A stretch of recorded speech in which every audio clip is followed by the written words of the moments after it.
بھینسوں کا ریوڑ دیکھا کبھی؟ ان کے چلنے کا انداز ہی نرالا، ایک ایک میں گھس گھس کے چلنا۔ راستہ بہت کشادہ ہے، ذرا پھیل کے چلو تو نہیں چلیں، بلکہ ان کی عادت یہ کہ اندر گھسنے کی کوشش کریں۔ اور وجہ کیا ہے؟ انہیں بھیڑیے کا ڈر ہے، اور بھیڑیے کے ڈر کی وجہ سے یہ اندر گھسے چلے جاتے ہیں کہ اگر میں کنارے پر رہا تو میرے کو پکڑ لے گا، میں شکار بن جاؤں گا، مجھے کو کھا جائے گا۔ اور فرمایا رسول اللہ صلی اللہ علیہ وسلم نے کہ انسانوں کا بھیڑیا جو ہے وہ شیطان ہے، وہ کنارے والوں کو بہت جلدی اچک لیتا ہے۔ پہلے تو دھیان جمنے نہیں دیتا ان کا، بات دھیان سے سننے ہی نہیں دیتا، ادھر ادھر میں متوجہ رکھتا ہے، اور جب ذرا توجہ ادھر آنے کو ہوئی کہ اس نے کوئی بات یاد دلائی، اور وہ بات کیا ہے؟ کچھ پیشاب سا آ رہا ہے، پیشاب سا آ رہا ہے، پیشاب نہیں آ رہا، کیا آ رہا ہے؟ پیشاب سا، کچھ پیاس سی لگ رہی ہے، حالانکہ پیاس نہیں لگی، کچھ پیاس جیسا کچھ دکھ رہا ہے۔ تھوڑا سا تو پیاس کے بہانے سے اٹھا لیا، پیشاب کے بہانے سے اٹھا لیا، تھوکنے کے بہانے سے اٹھا لیا، ذرا سے کے اندر اس کو اچک کے باہر لے گیا، اور بہت آسان ہے، اور یہاں بیٹھنے والا کوئی نہیں اٹھے گا، اس لیے کہ شیطان گھس کے یہاں تک آ نہیں سکتا، وہ کنارے والوں کو پکڑتا رہتا ہے۔ اس لیے کنارے والے جو وہ اندر گھسنے کی کوشش کرے کہ کہیں مجھے بھیڑیا اچک نہ جائے۔ دیکھو انہوں نے سمجھا ہی نہیں، ابھی اسے دشمن ہی نہیں سمجھتا۔ اصل تو بات یہ ہے، شیطان کو دشمن سمجھتے نہیں، جس کو قرآن کہہ رہا ہے کہ دشمن ہے، جس کو اللہ کے رسول کہے دشمن ہے، اس کو تو ہم نے دشمن سمجھا ہی نہیں۔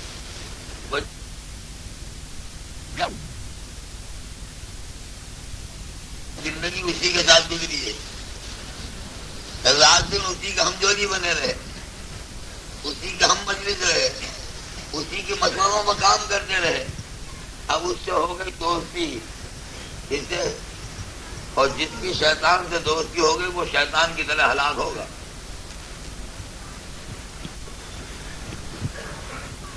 اس کو دشمن کتنے سمجھتے ہیں بھائی ہم میں سے؟ بعض لوگ تو کہتے ہیں وہ اپنا کیا نقصان کرتا ہے کہ اپنا اس کو دشمن سمجھیں، بلکہ جس کو ہم ترقی کہتے ہیں، جن چیزوں کی ہم چاہتے رکھتے ہیں، اس معاملے میں تو وہ ہمارا دوست ہے۔ مال کس طرح بڑھے تو وہ اس کی اسکیم آپ کو خوب پتہ ہے، مال بڑھنے کی اسکیم یہ ہے، زمین اور جائیدادوں میں قبضہ کس طرح ہو، اس کی اسکیم وہ بتائے گا۔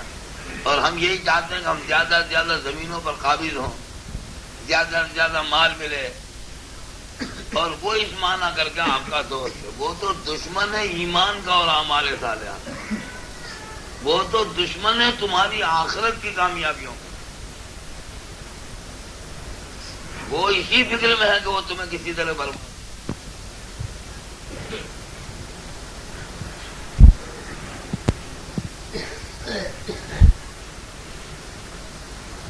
اب بھی کچھ لوگ اندر گھس سکتے ہیں، جگہ بہت ہے۔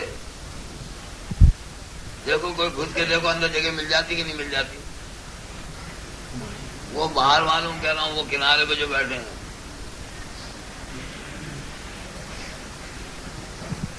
مسلمان بیچارہ سنیما کی لائن میں بہت گھسے، ڈنڈا پڑ رہا ہو تو بھی گھسے، اور یہاں گھستے ہو شرماؤ کہ یہاں گھسنے جیسا ہے کہ نہیں، کیا فائدہ ہے یہاں گھسنے میں۔ اللہ تعالیٰ قبول کرتا ہے۔ ماشاء اللہ آ رہے ہیں، درود شریف پڑھ لو۔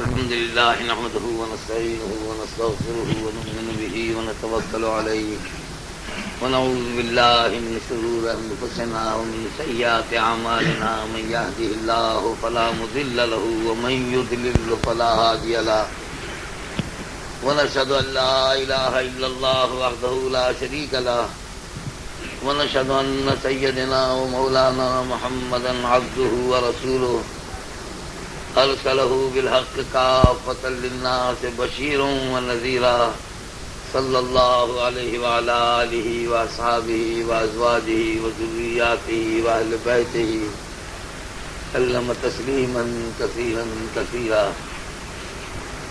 أما بعد فأعوذ بالله من الشيطان الرجيم. بسم الله الرحمن الرحيم.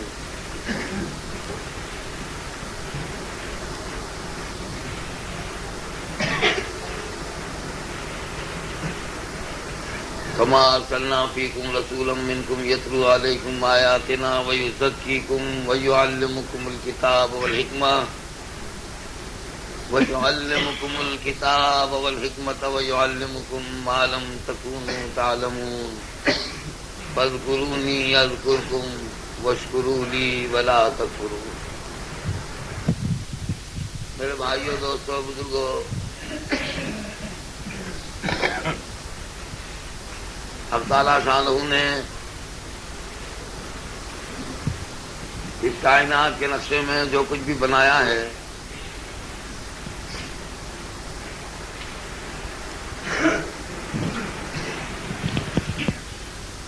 ان میں سے ہر چھوٹی بڑی چیز کسی نہ کسی مقصد کے لیے بنائی گئی ہے.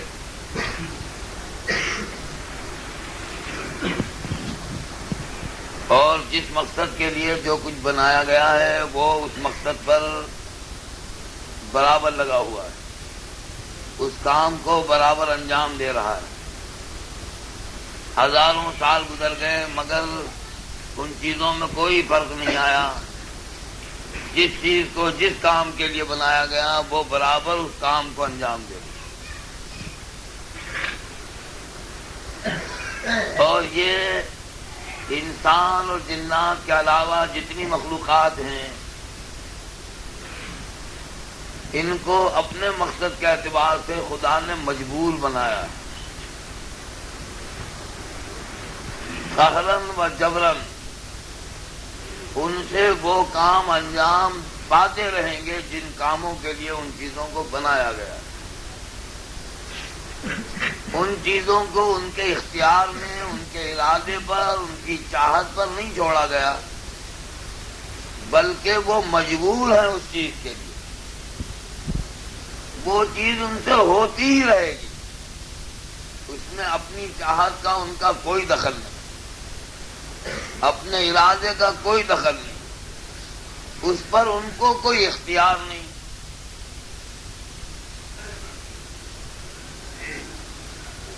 سورج روشنی کے لیے بنایا گیا، غیر اختیاری طور پر روشنی اس سے ملتی رہے گی. یہ اس کی چاہت پر نہیں رکھی گئی کہ وہ چاہے تو ملے، وہ نہ چاہے تو نہ ملے.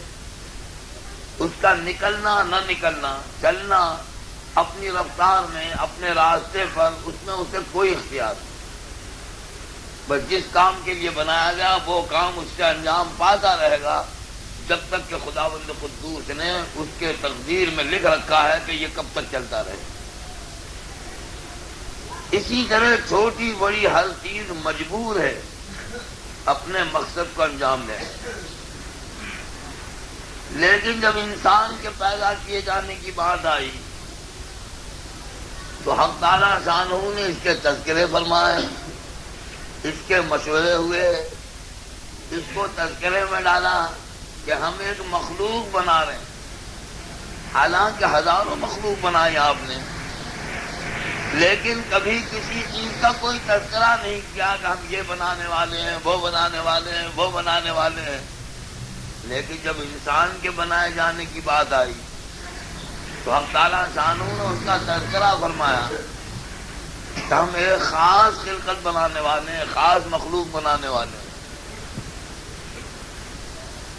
اور اس کی وجہ یہ تھی کہ اسے کوئی خاص انداز پر بنانے والے ہیں. اور وہ خاص انداز یہ تھا کہ جس کام کے لیے ہم اسے بنائیں گے اس کام کے کرنے پر اسے مجبور نہیں رکھیں. آج تک جتنی مخلوق بنائے اسے مجبور بنایا ہم نے اپنے مقصد کے اعتبار سے. لیکن اب ہم ایک مخلوق ایسی بنا رہے ہیں جسے اس کے مقصد کے لیے، جس کام کے لیے اس کو بنایا جا رہا ہے، اس کام کے کرنے پر اسے مجبور نہیں بنانا، اسے مجبوراً وہ کام کرنا پڑے گا، ایسی کوئی بات ہم اس کے اندر نہیں رکھیں۔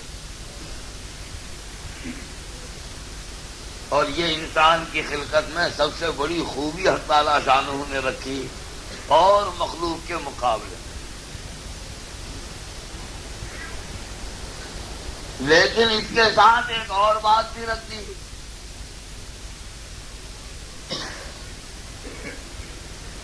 کہ ساری مخلوق تو مقصد کے اعتبار سے مجبور اور ان کی ضروریات کے اعتبار سے آزاد۔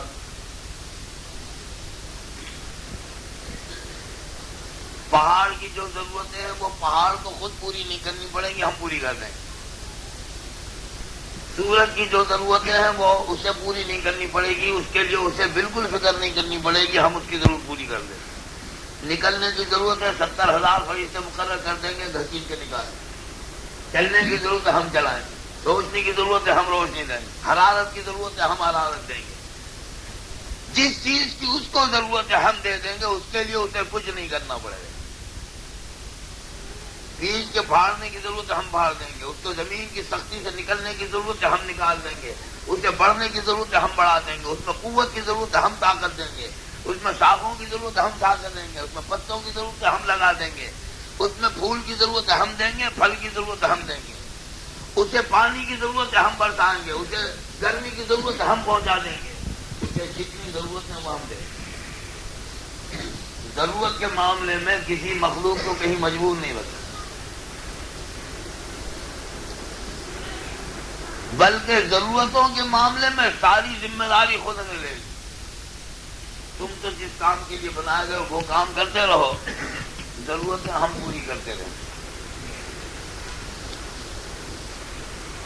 اور انسان کی بات آئی تو یوں کہا کہ تمہیں مقصد کے اعتبار سے مجبور نہیں بناتے، مگر تمہاری حاجتوں کے اعتبار سے مجبور بناتے۔ حاجتیں تمہیں مجبور کر دے گی۔ ایسی تمام مجبوری انسان میں رکھ دی جس سے وہ کمانے پر خود مجبور ہو جائے، شادی کرنے پر خود مجبور ہو جائے، کھانے پر خود مجبور ہو جائے، پینے پر خود مجبور ہو جائے، سونے پر مجبور ہو جائے۔ ایسی نیند رکھ دی، ایسی پیاس رکھ دی، ایسی بھوک رکھ دی، ایسی شہوات رکھ دی کہ وہ مجبور ہو جائے کہ یہ کرنا ہی پڑے۔ اور جانوروں کے متعلق یہ دیکھ لو، شکاری جانوروں کو چھری کانٹوں میں مجبور نہیں کیا، انہیں ایسے پنجے ہی دے دیے کہ جاؤ شکار کر لو گے، اب تمہیں اس کی بھی ضرورت نہیں کہ چھری کانٹے میں مجبور ہونا پڑے، کسی کو ہنڈیا میں چولہے میں مجبور ہونا پڑے، کسی کو کھیتی کرنے پر، مال جمع کرنے پر، مال کمانے پر، بازار میں جانے پر کوئی مجبوری نہیں لگا کہ یہاں جائے بغیر کام نہ بنے، سارے کام بنتے چلے جائیں۔ ایک کتا ہندوستان میں ہے، گرمی کے علاقے میں ہے، اس کے اعتبار سے اس کو کھال دے دی ہے۔ ایک کتا انگلینڈ میں ہے تو اسے بال والی کھال دے دی، لیکن ایک انسان ہندوستان میں ہے، ایک انسان انگلستان میں ہے، تو انگلستان والوں کو ایسے بال نہیں دے دیے جیسے کتوں کو دے دیتے ہیں، دے دیتے ہیں۔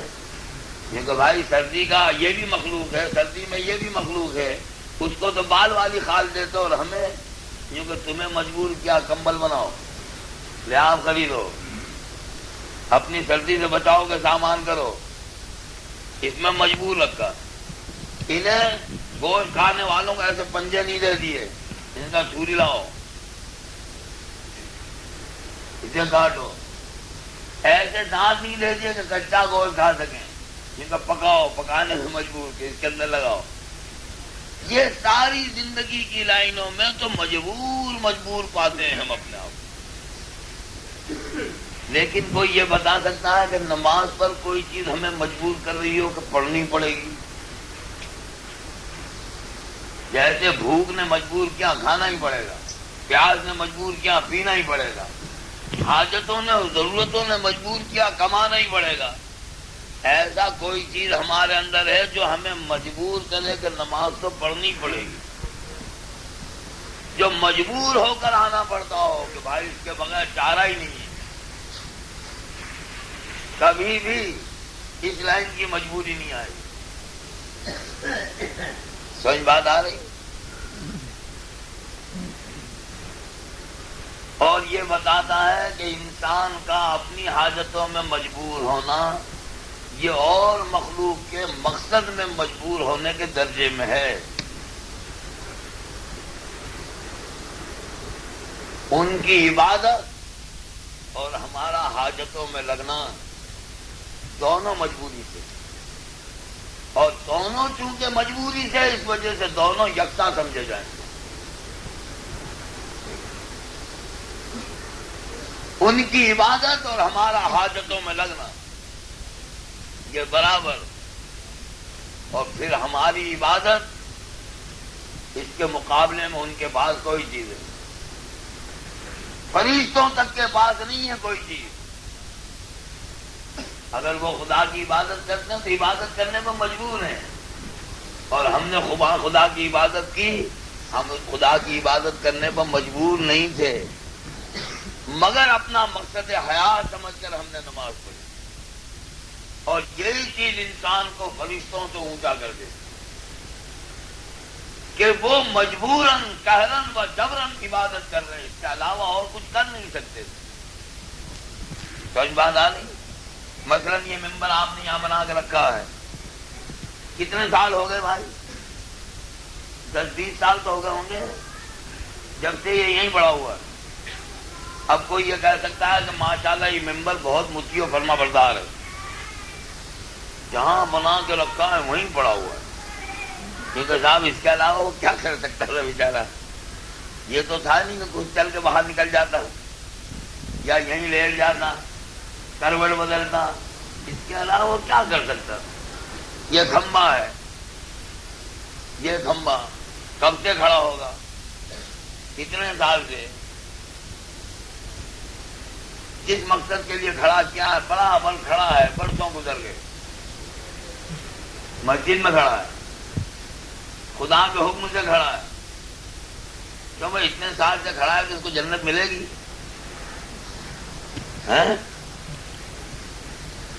نہیں ملے گی. کیوں جنت نہیں ملے گی؟ مسجد میں کھڑا ہے، اللہ کے حکم سے کھڑا ہے، اور پھر جنت میں کیوں نہیں جائے گا؟ اس لیے کہ کھڑے ہونے پر مجبور ہے. اور کیا ہے؟ کیا کر سکتا تھا وہ؟ اور انسان آ کے 2 منٹ کے لیے کھڑا ہو، جنت کا حقدار ہے. اللہ انعامات کا اس کے لیے وعدہ کرتے، حالانکہ ہم کو بھی انہوں نے ہی بنایا ہے، اس کو بھی انہوں نے ہی بنایا ہے. وہ بھی مسجد میں کھڑا ہے، ہم بھی مسجد میں کھڑے ہیں. وہ بھی انہی کے حکم سے کھڑا ہے، ہم بھی ان کے حکم سے کھڑے ہیں.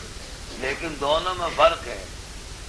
ہمیں کھڑے ہونے پر مجبور نہیں کیا تھا، لیکن اپنا ایک فریضہ سمجھ کر،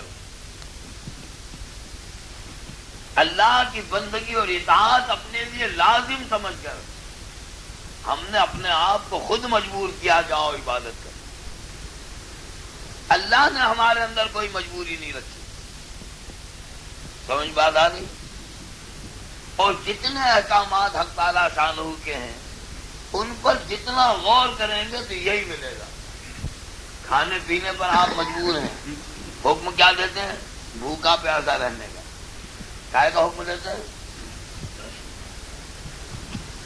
بھوکا پیاسا رہنے پر کون سی چیز مجبور کرے؟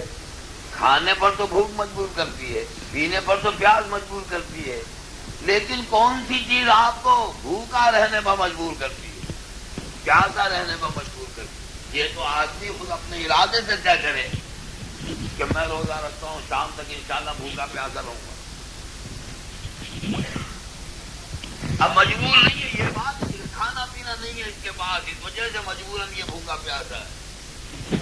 اگر کھانا پینا نہیں ہو مجبوراً بھوکا پیاسا تو فاقہ کہلائے گا. ارادہ کر لیا اس نے کہ چاہے مل بھی جائے تو میں نہیں کھانے کا، مل بھی جائے تب بھی نہیں پینے کا. اب یہ عبادت کہلائے. کمانے پر مجبور ہیں آپ, اپنی ذات پر خرچ کرنے پر مجبور ہیں, اپنے گھر پر خرچ کرنے پر مجبور ہیں. بیواؤں پر خرچ کرنے پر کس نے مجبور کیا؟ مسافروں پر, یتیموں پر, غریبوں پر, ضرورت مندوں پر. آپ کو حکم اس کا دیا جا رہا ہے. جس چیز پر آپ مجبور ہیں اس کا حکم نہیں دے رہے. جس چیز کی کوئی مجبوری آپ میں نہیں ہو اس کا حکم دے رہے. سمجھ بات آ رہی؟ غور کیا تو پتا چلا کہ کبھی جھوٹ پر تو مجبور ہو جاؤ گے, لیکن میں قسم کھا کے کہتا ہوں سچ پر کبھی مجبور نہیں ہونا پڑے گا. سچ آدمی کو اپنے ارادے سے بولنا ہوگا, اپنے اختیار سے بولنا ہوگا. اس پر مجبور نہیں کیا جائے گا کہ آپ سچ ہی بولیے. حالات ایسے ضرور آئیں گے جس پر آپ مجبور ہوں جھوٹ بولنے پر. سچ بات آ گئی. لیکن حکم سچ بولنے کا دے رہے ہیں جس کی کوئی مجبوری نہیں. حق کے مانگنے پر, اپنے حقوق کے وصول کرنے پر انسان مجبور ہو جائے گا, لیکن حق کے ادا کرنے کی کوئی مجبوری ہم پہ نہیں آتی. وہ تو ہمیں اپنے ارادے سے اور اپنی خوشی سے حقوق ادا کرنے پڑیں گے کہ اس کا حق ہے, اس کا حق ہے, اس کا حق ہے کہ اس کے حقوق ادا کریں. ہاں, حقوق کے مانگنے پر آدمی مجبور ہوتا ہے. میرا حق لاؤ. باپ اپنا حق اولاد سے مانگے, اولاد اپنا حق ماں باپ سے مانگے, شوہر اپنا حق بیوی سے مانگے, بیوی اپنا حق شوہر سے مانگے. غریب مالداروں سے اپنے حقوق مانگ رہے ہیں. یہ رات دن نعرے لگ رہے ہیں ہڑتالوں کے, اسٹرائیک کے. یہ مجبور ہیں اپنے اپنے حقوق مانگنے پر. حقوق مانگنے کا حکم نہیں دیا اللہ نے. اللہ نے کیا حکم دیا؟ حقوق ادا کرو. کائے کا حکم دے رہے ہیں؟ حق ادا کرو. کسی کا کوئی حق تم پر باقی نہ رہ جائے. ہر ایک کا حق کو پہچانو اور اس کا حق ادا کرو. سمجھ بات آ رہی؟ ظلم پر آدمی مجبور ہو جاتا ہے, انصاف کا مجبور نہیں ہوگا. انصاف اپنے ارادے سے کرنا ہوگا. انصاف ہی کرنا ہے. میرے اس منصب کا حق یہ ہے. تو جو مقصد حیات تھا حق تعالیٰ شانہ نے اس پر مجبور نہیں بنایا. اس لیے انسان اس طرف نہیں آتے, اور جس طرف مجبور ہے اس طرف جاتے ہیں. اسی لیے وہ جانوروں میں شمار کیے جاتے ہیں, اور مخلوقات میں ان کا شمار ہوتا ہے کہ جس طرح وہ مجبوراً کوئی کام کرتے ہیں اس طرح یہ بھی مجبوراً کوئی کام کرتے ہیں. کمال ان کی اکثریت کا کیا ہے؟ کوئی بات آ رہی ہے. اور اسی لیے جب نماز کی صف لگتی ہے تو حق تعالیٰ شانو فرشتوں پر فخر کرتے ہیں. کن پہ فخر کرتے ہیں؟ وہ جو صدیوں سے عبادت کر رہے ہیں, ہزاروں سال کے سجدوں میں, جو کبھی نافرمانی نہیں کرتے, ان پر فخر کے ساتھ بیان ہوتا ہے. دیکھا میرا بندوں کو, دکان سے آ گئے, پیٹ سے آ گئے, کارخانے سے آ گئے, ملازمت سے آ گئے, خریدتے آ گئے, بیچتے آ گئے, فلاں جگہ مشغول تھے وہاں سے آ گئے. یہ بتاؤ میرے بندوں کو کس چیز نے مجبور کیا؟ تم میری عبادت مجبوراً کرتے ہو. یہ میرے بندوں کو کسی نے مجبور کیا؟ فرشتوں کی گردنیں شرم کے مارے جھک جاتی کہ بے شک تیرے بندوں کو کسی چیز نے مجبور نہیں کیا, لیکن انہوں نے اس کو اپنا فریضہ سمجھا کہ جس مالک نے اتنے احسان کیے ہیں اس کے سامنے جھکنا یہ ہماری عین انسانیت ہے, اور اس کے سامنے نہ جھکنا بغاوت. آپ نے ان کو مجبور نہیں کیا تھا, مگر انہوں نے اپنی ضرورت سمجھ کر آئے. سمجھ بات آ رہی ہے؟ عجیب نقشہ ہے. اب یہ کتنی چیزوں میں ہم مشغول کیے گئے, ان میں کہ ہر لائن کی حاجت اور مخلوق میں بھی موجود ہے, لیکن ان میں کوئی بھی مشغول نہیں کیا گیا. کیوں بھائی؟ بھوک اوروں کو نہیں دی, لیکن کسی کو بھوک میں کمانا پڑتا ہے, سوائے انسان کے. دکانوں پہ جانا پڑتا ہے, کارخانے لگانے پڑتے ہیں, کھیتی کرنی پڑتی ہے, ہنڈیا برتن لانے پڑتے ہیں, خالی پلیٹ پیالے رکھنے پڑتے ہیں, انہیں چمچوں کی ضرورت پڑتی ہے, کسی ایک کو بھی آگ کی انگیٹھی کی ضرورت پڑتی ہے. ہمیں اس کے اندر مشغول رکھا، انہیں ان تمام مشغولیات سے نجات دے رکھی۔ بھوک سبھی کو لگتی ہے، لیکن یہ سارے لوازمات، یہ ساری مشغولیات ان کے ساتھ نہیں، اور ہمارے ساتھ یہ ساری چیز۔ پیاس اوروں کو نہیں لگتی، کہیں گدھوں نے کوئی پیپا بھر رکھا ہو، کہیں کسی کے پاس کوئی گلاس لوٹا ملتا ہو، کہیں کسی مخلوق نے کنواں کھود رکھا ہو، کسی نے اپنا تالاب بنا لیا ہو، کہیں واٹر بس بنا ہوا ہو، کہیں نلکے ہوں، پمپ ہو، کسی اور جانور کے نہیں۔ ہمارے یہاں پیاس کے ساتھ یہ ساری مشغولیت۔ سوچو پیاس ہم کو ہی لگتی ہے، ان کو بھی لگتی ہے، ان کی پیاس کا یوں ہی انتظام خدا کی طرف۔ عجیب عجیب واقعات ہیں۔ ایک بزرگ ایک مرتبہ ایک جگہ جا رہے تھے، اب انہیں پیاس لگی تو تلاش میں تھے کہ کہیں پانی ملے۔ دور نگاہ بڑی ہے جگہ، ہرن پانی پی رہا ہے، جا کے دیکھا تو کنواں، اور کنویں کا پانی اوپر تک آیا ہوا ہے، اور ہرن اطمینان سے پانی پی رہا ہے۔ اور جب انہوں نے پینے کا ارادہ کیا تو پانی نیچے چلا گیا۔ کہاں چلا گیا؟ نیچے۔ اب انہیں یہ افسوس ہوا کہ میں اللہ کی عبادت کرنے والا، اس کی یاد میں لگنے والا، کیا میری حیثیت ایک ہرن کے برابر بھی نہیں؟ ہرن کے لیے تو آپ پانی کو نیچے سے اوپر لے آئے اور وہ اطمینان سے پی کر چلا جائے، اور میں آپ کا بندہ، جس کو آپ اپنا خلیفہ کہتے ہیں، جس کے سر پر اشرفیت کا تاج رکھا گیا ہے، اس کے ساتھ حضور یہ معاملہ کہ وہ جب پینے کے لیے آئے تو پانی کنویں کے اندر نیچے چلا جائے۔ بہت رنج اور ملال۔ غیب سے آواز آئی کہ تم رسی اور ڈول کے مکلف ہو، تمہارے ساتھ رسی ہے، ڈول ہے، پیالہ ہے۔ اس جانور کے ساتھ نہ رسی ہے، نہ ڈول ہے، نہ پیالہ ہے۔ تمہیں ہم نے عقل دی ہے، سمجھ دی ہے، اور طریقوں سے تم اسے حاصل کر سکتے ہو۔ ہم نے انہیں اسرائیل کی کوئی سمجھ نہیں دی، کوئی طاقت نہیں دی، کوئی ہتھیار نہیں دیے، اسرائیل کے کوئی اسباب نہیں دیے، تو ہمیں ان چیزوں میں مشغول رکھا۔ کیوں بھائی؟ کوئی جانور اپنے باپ کو پہچانتا ہے؟ باپ کے ساتھ کی مشغولی کسی میں، کیا اباؤں کو پہچاننے کی کیا ضرورت؟ ہاں البتہ ماں کو پہچانتے ہیں۔ کب تک پہچانتے ہیں؟ جب تک ماں کے ساتھ حاجت لگی ہوئی ہے، ماں کو پہچانتے ہیں۔ کوئی جانور اپنے بھائی کو پہچانتا ہے، حالانکہ ایک ساتھ پیدا ہوئے ہیں، ساتھ میں رہنے کی وجہ سے کوئی تعلق ہو گیا ہو تو الگ بات ہے، لیکن یہ نہیں جانتا کہ یہ میرا بھائی، یہ نہیں جانتا یہ میری بہن، یہ نہیں جانتا یہ میرے چچا، یہ نہیں جانتا یہ میرے ماموں۔ اور ہمیں ان ساری رشتے داریوں کے اندر مشغول رکھا، ان کے حقوق ہم پر قائم کیے۔ تو ایک مشغولیت خاندان کے اعتبار سے، ایک مشغولیت کمانے کے اعتبار سے، ہر چیز کے اندر ہمیں مشغول ہونا پڑا۔ گویا یہ مشاغل اللہ کی طرف سے انسان کو دیے گئے، اور اس میں بڑی حکمت ہے۔ ایک بات یہ، سب سے پہلی بات، اس میں ایمان کا مطالبہ ہے۔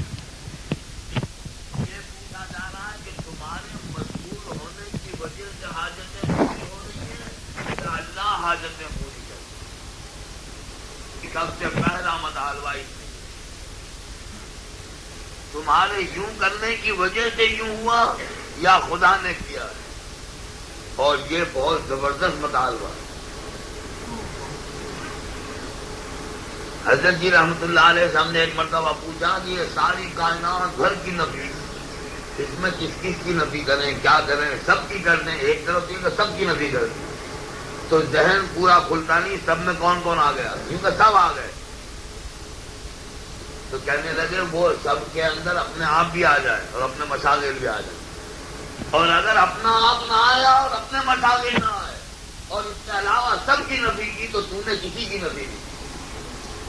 حضرت دین عجیب بات ہے کہ سب کا انکار کرنا آ جائے اور اپنا اور اپنے مشاغل کا اور اپنے ساتھ جڑی ہوئی شکلوں کا انکار کرنا نہیں آیا، تو کہنے لگے ابھی کسی کا انکار تم نے کیا ہی روکے کی بات.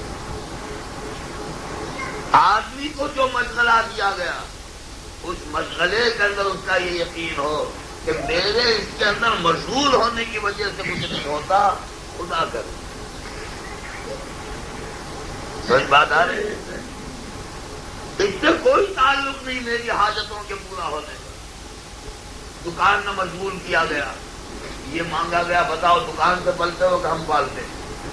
اب مشغول دکان میں کیا گیا اور یقین یہ مانگتے کون پالتا ہے یہ بتاؤ. مشغول مالیات کے نقشوں میں کیا گیا، رات دن دیکھ رہے ہیں کہ اسی سے کام چل رہا، پوچھ رہے ہیں کہ بتاؤ کام یہ بناتا ہے کہ ہم بناتے ہیں. اور یہ سب سے بڑی ایسی آزمائش ہے کہ جس میں سے باہر نکلنا سب سے بڑی کامیابی ہے کہ آدمی مشغول ہو اس میں اور پھر یہ کہہ رہا ہو کہ میرے لگنے سے نہیں ہوا، میرے کرنے سے نہیں ہوا، اس چیز کی وجہ سے نہیں ہوا. سمجھ بات آ رہی؟ ہر نبی سے اس کا مطالبہ، ہر ولی سے اس کا مطالبہ، ہر فرد بشر سے اس کا مطالبہ.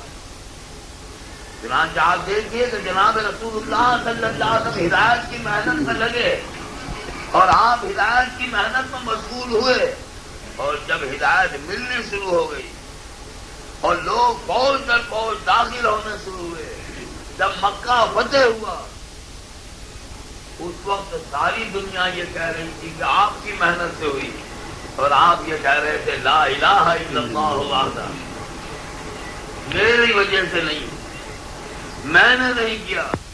لا الہ الا اللہ وحدہ میں اپنی نفی کر رہے ہیں. جس ذات اقدس کے صدقے میں سارا عالم وجود میں آیا ہے، وہ ذات اپنی محنت کی نفی کر رہی ہے. میرے لگنے سے نہیں ہوا، میرے کرنے سے نہیں ہوا، انہوں نے کیا ہے اور تنہ تنہا نے کیا ہے. اور تعجب ہم نے بزرگوں سے پوچھا گیا لا الہ الا اللہ وحدہ، لا الہ الا اللہ کافی ہے وحدت کے لیے، پھر یہ وحدہ فرمایا جب اپنی ذات کی نفی کی بات آتی ہے تو یہ لازمی چیز آتی ہے کہ لا الہ الا اللہ وحدہ، میں نے نہیں کیا، اللہ نے کیا، اکیلے نے کیا. انجز وعدہ، اس نے اپنے وعدے کو پورا کیا. نصر عبدہ، اس نے اپنے بندے کی مدد کی. کیا لفظ استعمال فرماتے ہیں؟ عبدہ. اور ابدیت کے کیا معنی ہے؟ ابدیت کے کیا معنی؟ ابدیت کے معنی ہے کہ وہ جو اپنی ذات پر کوئی اختیار نہ رکھتا ہو.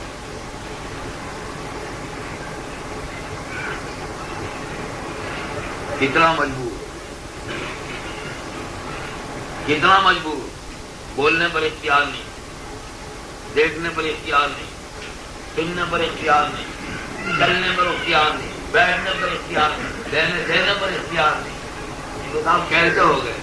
چنانچہ عبادت کی شان دیکھو، نماز میں کیا ہو گیا؟ نماز عبادت ہے، اللہ اکبر کہہ دیا اب عبادت شروع ہو گئی. کیا ہو گیا؟ اب ادھر ادھر دیکھتے نہیں، دیکھنے کا اختیار گیا. کچھ بولتے نہیں، بولنے کا اختیار گیا. کچھ سنتے نہیں، وہ زور مچڑا، وہ بلا رہے نہیں سنتے. تو جو سننے میں مجبور، جو بولنے میں مجبور، جو دیکھنے میں مجبور، کیا ہو گیا؟ یہ کہے یوں کہ ایسا بے بس، ایسا لاچار کہ جو اپنی زبان پر بھی اختیار نہ رکھتا ہو، جو اپنی آنکھ پر بھی اختیار نہ رکھتا ہو. اب دیکھے مانی ہے کہ جو ایک طرف تو مختار نظر آتا ہو اور ایک طرف مجبور نظر آتا. اور یہاں عبد سے مراد یہ اپنی پچھلی زندگی کی طرف اشارہ ہے. نظر آتا اللہ نے اپنے بندے کی مدد کی. کس کی؟ جو یتیم تھا. اب اندازہ لگاؤ، یتیم، باپ نہیں، ماں نہیں، بھائی نہیں، رشتے دار ساتھ رہنے والے نہیں، جس کی آواز کو کوئی سننے کے لیے تیار نہیں.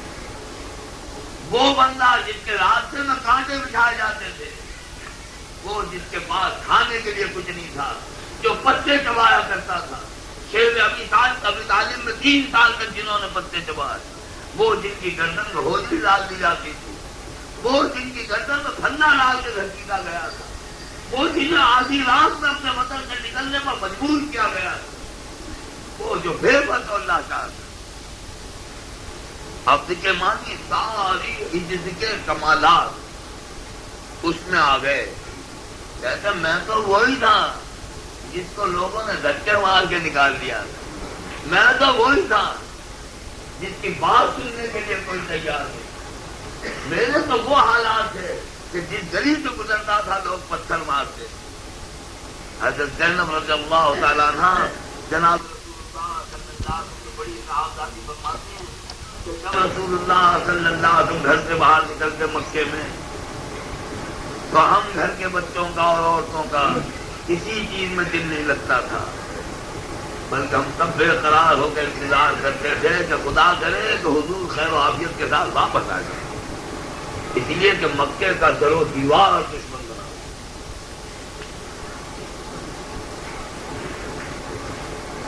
اور جب آپ واپس آتے تو آپ کی حالت دیکھ ہی نہیں جاتی. حضرت زینب فرماتی ہے کہ آپ کی حالت اکثر یہ ہوتی تھی کہ ہم اسے دیکھ کر رو گئے. کبھی کبھی بے قراری میں حضرت زینب گھر میں دوڑ پڑتی آگے حضور کو لینے کے لیے، اور سر پہ دوپٹہ بھی نہ ہوتا. تو آپ فرماتے کہ بیٹی تو اس طرح نکل آئی، پھر ابا جی آپ کی حالت دیکھے نہیں جاتی. کہیں سے خون بہ رہا، کہیں پر کوڑا ڈالا گیا، بال بکھرے پڑے، بال لوگوں نے نوچ لیے، کہیں کیا ہے کپڑے پھاڑ دیے گئے، کچھ عجیب حالت. اور حضرت زینب اپنے کرتے سے جناب رسول اللہ صلی اللہ علیہ وسلم کے چہرے انور کو صاف کرتی اور حضور فرماتے بیٹی اپنے باپ کی اس حالت کو دیکھ کر اپنے دل کو چھوٹا نہ کر، گھبرا مت. خدا کی قسم ایک دن تیرے باپ کی بات دنیا کے ہر کچے پکے مکان میں چلے. اللہ نے طے کر رکھا ہے ایک دن ایسا ضرور آئے گا کہ دنیا والوں کو یا عزت کے ساتھ یا ذلت کے ساتھ اسلام میں داخل ہونا پڑے. اب حالت تو وہ ہے، تو اللہ نے وعدہ یہ کر رکھا، فرمایا نصر عبدا، اس نے اپنے بندے کی مدد کی.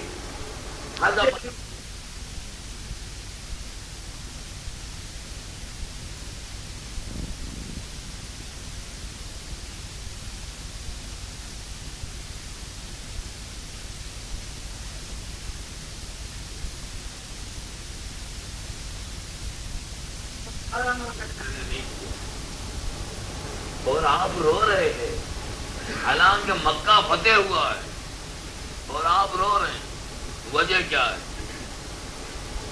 اور ایسا رو رہے ہیں کہ اونٹ کے کجاوے تک آپ کی پیشانی جھکی ہوئی، دارو قطار آنسو بہ رہے، حالانکہ خوشی کا دن ہے کہ آج ہم اس طرح داخل ہو اور آپ رو رہے ہیں، وجہ کیا ہے؟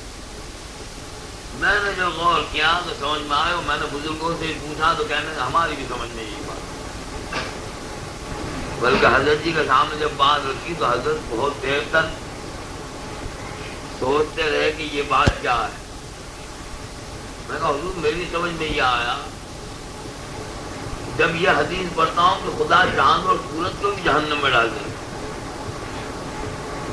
اور یہ پوری دنیا کو بھی اٹھا کے جہنم میں ڈال دیں، تب یہ چاند اور سورج کا کیا قصور ہے؟ یہ دنیا نے کون سی خدا کی نافرمانی کی؟ اس میں انسانوں نے نافرمانی کی، چاند نے تو کبھی نافرمانی نہیں کی، سورج تو برابر ان کے حکم میں چلتا رہا، پھر یہ جہنم میں کیوں ڈال دیا جائے؟ کیا بات؟ بات یہ ہے کہ یہ ساری چیزیں خدا نے اپنے تعارف کے لیے بنائی. ان کو دیکھو اور مجھے پہچانو، اور بجائے اس کے کہ اس کو دیکھ کر انہیں پہچانتے ہم انہی کے چکر میں پڑے. مال کو پہچانو، دکان کو پہچانو، دواؤں کو پہچانو، چیزوں کو پہچانو، ان کے خواص کو پہچانو، ان میں کتنی طاقت ہے، یہ کیا کیا کر سکتے ہیں، ان میں ان سے کیا کیا ہوتا ہے. ان سب کو پہچانا، ان کے بنانے والے کو نہیں پہچانا. پہچانا بھائی، انہوں نے اپنی ذات کا اپنا تعارف کرایا، اپنے پیدا کرنے والے کی طرف متوجہ نہ ہوتے۔ جب ساری کائنات کے ہر چیز خدا نے اپنے تعارف کے لیے بنائی ہے، اپنی پہچان کے لیے بنائی، اور لوگ ان سب کو پہچاننے لگے اور یہ چیزیں خدا کی پہچان کروانے میں ناکام رہی، ہم تعالیٰ شانہ نے انبیاء علیہ السلام کا سلسلہ چلایا کہ نبی جا کر ہماری پہچان کروا۔ سمجھ بات آ رہی؟ اب انبیاء علیہ السلام اس حقیقت سے واقف تھے کہ ہمیں خدا کے تعارف کے لیے بھیجا گیا ہے، اس کی پہچان کروانے کے لیے بھیجا گیا ہے، اس کی طرف متوجہ کرنے کے لیے، اس کے سامنے جھکانے کے لیے، اور لوگوں نے نبی کو پہچانا اور خدا کو نہ پہچانا تو کیا ہوگا؟ انبیاء علیہ السلام اس سے کامتے تھے کہ تم نے ہم کو تو پہچان لیا، ہمارے معجزات کو پہچان لیا، ہم نے یوں کیا اور یہ کیا اور یہ ہوا اور وہ ہوا، پر جس ذات کے حکم سے ہو رہا اسے نہیں پہچانا تو کہیں تم ہم کو بھی خطرے میں ڈال دو گے، جس طرح یہ چاند اور سورج خطرے میں۔ یہ بھائی تبلیغ میں بھی ہم اپنی پہچان نہیں کرواتے کہ ہمیں پہچان ہو، خدا کرے ہمیں کوئی نہ پہچانتا ہو سوائے اس کے کہ بھائی ایک مسلمان تھا، اور خدا کیا ایک مسلمان کی حیثیت بھی قائم ہو گئی کہ بے شک یہ مسلمان تھا تو نجات ہو جائے۔ اور اگر یہ کہ بھائی تبلیغ کرنے والا خود اپنی پہچان کرواتا رہا اور خدا کی پہچان اس میں نہ آئی تو خطرہ ہے کہ وہ بھی چاند سورج کی طرح دھکیل دیا جائے گا۔ ہم نے تم کو اسی لیے بھیجا تھا اور اسی لیے کام دیا تھا کہ تم اپنے تعارف کراتے رہو، اپنی پہچان کرواتے رہو، اپنے سامنے لوگوں کو جھکاتے رہو، اپنے معتقد بناتے رہو، ہر چیز اس لیے نہیں بھیجا۔ اسی لیے جہاں جہاں یہ بات آتی فوراً کہا جاتا کہ کہہ دو قل انما انا بشر مثلکم یوحی الی، کہہ دو کہ میں بشر ہونے کے اعتبار سے تو تم جیسا ہی ہوں، فرق یہ ہے کہ اللہ نے مجھ پر وحی نازل کی۔ جگہ جگہ یہ بات کہلوائی جاتی تھی کہ میں اپنا تعارف کرانے کے لیے نہیں آیا بلکہ اس ذات کا تعارف کرانے کے لیے آؤں، اسے پہچان اسی نے کیا ہے، جو کچھ ہوا اسی سے ہوا ہے۔ یہاں تک کہ ایک مرتبہ ایک صحابی رات کو سوئے، کب جس کا جو کام ہوتا ہے بھائی خواب بھی اسی کام پہ لے کے آدمی، دھندے والوں کو دھندے کے خواب آئے، جو جس لائن کا ہو اسی لائن کے خواب بھی دیکھتا رہے۔ اب صحابہ کا کام رات دن دین کی دعوت دینا، اسی میں رچے بچے رہنا، اسی کو سوچنا، اسی کے لیے محنت ہوتی، تو خواب میں بھی انہوں نے دیکھا کہ یہود اور نصارہ جمع ہے اور یہ ان کو دعوت دے۔ اب دعوت کا انداز کیا ہے وہ بھی اس خواب میں سمجھایا کہ دعوت دینے والا پہلے سامنے والے کو قریب کرے، اس کے دل میں تھوڑی سی جگہ پیدا کرے اور اس کے بعد کوئی بات سمجھائے۔ اسی لیے ہمارے ہاں پہلے سلام کیا جاتا ہے کہ اجنبیت ختم ہو، اس سے مصافحہ کیا جاتا ہے، اسے قریب کیا جاتا ہے، ماشاءاللہ کیا نام ہے آپ کا، اب واہ بہت اچھے آدمی، اور پھر اس کے بعد ایمان کی بات کرتے۔ اب یہ صحابی دعوت میں خواب کے اندر یہودیوں سے کہہ رہے ہیں ارے یہودیوں تم تو ماشاءاللہ بہت اچھے تھے، واہ واہ واہ واہ، تم تو یعقوب علیہ السلام کی اولاد ہو اور تم میں تو 2000 سے زیادہ نبی ہوئے، تم بہت اچھے، واہ واہ واہ واہ بہت اچھے، بس ایک بات اگر تم میں نہ ہوتی تو تم تو اور بہت اچھے۔ یہودیوں نے کہا کیا بات ہم میں نہ ہوتی؟ یہ کہ تم اگر عزیر کو اللہ کا بیٹا نہ کہتے تو تم بہت اچھے، اتنی سی بات نے تمہارے سارے مسئلے کو بگاڑ دیا۔ پھر انہوں نے عیسائیوں کی طرف متوجہ کہا تو ہو ارے عیسائیوں تم تو بہت قیمتی ہو، تم میں بنی اسرائیل کے سب سے آخری نبی، بنی اسرائیل کے سلسلے کے سب سے آخری نبی تم میں ہوئے اور تم ماشاءاللہ ان کی امت کہلاتے ہو، تم میں یہ ہوا اور وہ ہوا، خوب تعریف کی اور کہا اگر ایک بات تم میں نہ ہوتی تو تم بہت اچھے تھے، اس ایک بات نے تمہاری ساری خوبیوں کو برباد کر دیا کہ تم عیسیٰ علیہ السلام کو اللہ کا بیٹا تھے۔ جب یہ دعوت دے چکے تو ان لوگوں نے کہنا شروع کیا کہ اچھا ہم کچھ کہیں کہ کہو، آ گئے محمدیوں، اے محمد صلی اللہ علیہ وسلم کے ماننے والوں، تم بہت اچھے ہو، خاتم النبیین تمہیں ملے، تمام نبیوں کے سردار کی تم امت ہو، تمہارے نبی کو رحمت للعالمین کہا گیا، یہ ملا اور یہ ملا، مگر ایک بات اگر تم میں نہ ہوتی تو تم اچھے۔ اب یہ صحابی چونکے کہ ہم میں کیا بات ہے، کہنے لگے کہ اگر تم یہ نہ کہتے کہ اگر اللہ اور رسول نے چاہا تو تم بہت اچھے۔ حدیث کی کتابوں کو اٹھا کر دیکھو، عجیب بات ہے، کیا کہا؟ اگر اللہ رسول نے چاہا یہ نہ کہتے تو تم بہت اچھے تھے، انشاءاللہ و شاء محمد، اگر یہ نہ کہتے تو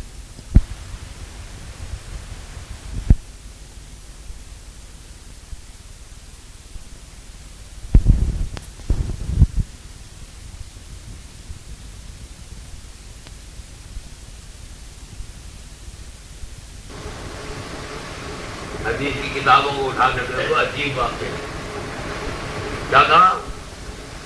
اگر اللہ رسول نے چاہا یہ نہ کہتے تو تم بہت اچھے تھے، انشاءاللہ و شاء محمد، اگر یہ نہ کہتے تو تم بہت اچھے تھے۔ یہ صحابی ایک دم گھبرا کے نیند میں سے اٹھے کہ کیا ہم سے کوئی قصور ہو رہا ہے، کئی غلطی پر ہیں، اور جناب رسول اللہ صلی اللہ علیہ وسلم کی خدمت اور جہاں کر کیا حضور میں نے خواب دیکھا جس نے مجھے بے چین کر دیا، اور پھر پورا خواب سنایا تو جناب رسول اللہ صلی اللہ علیہ وسلم فرمایا سب کو جمع کرو۔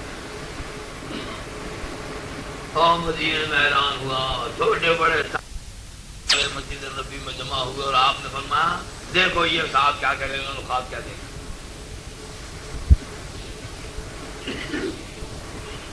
اب انہوں نے سارے مجمع میں اپنا خواب سنایا۔ اس کے بعد رسول اللہ صلی اللہ علیہ وسلم فرمایا کہ کوئی شخص یوں نہ کہے، یوں کہے انشاءاللہ، اور اس کے ساتھ مجھے شریک نہ کرے۔